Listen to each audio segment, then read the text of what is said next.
സുൽത്താര gold and diamonds ആദ്യ showroom ഉദ്ഘാടനം ചെയ്തു. ദുബൈ ഖിസൈസിലെ മദീന മാളിലാണ് ഷോറൂം പ്രവർത്തനം ആരംഭിച്ചത്.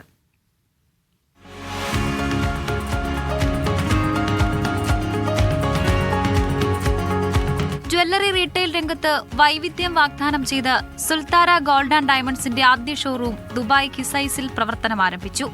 സിനിമാ താരം നിഖില വിമലാണ് ഉദ്ഘാടനം നിർവഹിച്ചത്.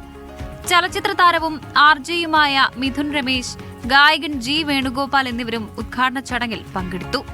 നമുക്ക് മലയാളി കമ്മ്യൂണിറ്റിൻ്റെ ഇടയിൽ ലക്ഷറി വാച്ചസ് നമ്മളിപ്പോൾ കൊണ്ടുവന്നിട്ടുണ്ട്. അപ്പോൾ എനിക്ക് തോന്നുന്നില്ല കൂടുതൽ ജ്വല്ലറീസ് മലയാളി കമ്മ്യൂണിറ്റീസിൻ്റെ ഇടയിൽ ലക്ഷറി വാച്ചസ് ചെയ്യുന്നവരുണ്ടെന്ന്. അപ്പോൾ അഫോർഡബിൾ ആയിട്ടുള്ള റെയർ ആയിട്ടുള്ള പീസസ് എല്ലാവർക്കും, എസ്പെഷ്യലി മലയാളി കമ്മ്യൂണിറ്റീസിന് ഇവിടെ വന്ന് പർച്ചേസ് ചെയ്യുന്നു. അതൊരു സ്പെഷ്യാലിറ്റി ആയിട്ടാണ് എനിക്കിപ്പോൾ ഫീൽ ചെയ്യുന്നത്. ലൈറ്റ് വെയ്റ്റ് ആഭരണങ്ങളുടെ വിവിധ കളക്ഷനുകൾക്കൊപ്പം ലക്ഷറി വാച്ചുകളും കസ്റ്റമേഴ്സിനായി ഒരുക്കിയിട്ടുണ്ട്. വളരെ സന്തോഷത്തിലാണ്, ഒരുപാട് പ്രതീക്ഷയോടെയാണ് നമ്മളെ ഫസ്റ്റ് റീറ്റെയിൽ സംരംഭം സ്റ്റാർട്ട് ചെയ്യുന്നത്. ഒരുപാട് കളക്ഷൻ ഇവിടെ അവൈലബിൾ ആണ്, കുട്ടികൾക്കും അതുപോലെ തന്നെ മുതിർന്നവർക്കും. ദുബായ് ഖിസൈസിലെ മദീന മാളിലെ 1-ാം നിലയിലാണ് ഷോറൂം പ്രവർത്തിക്കുന്നത്.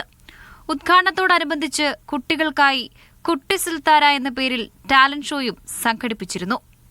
Media 1 Dubai.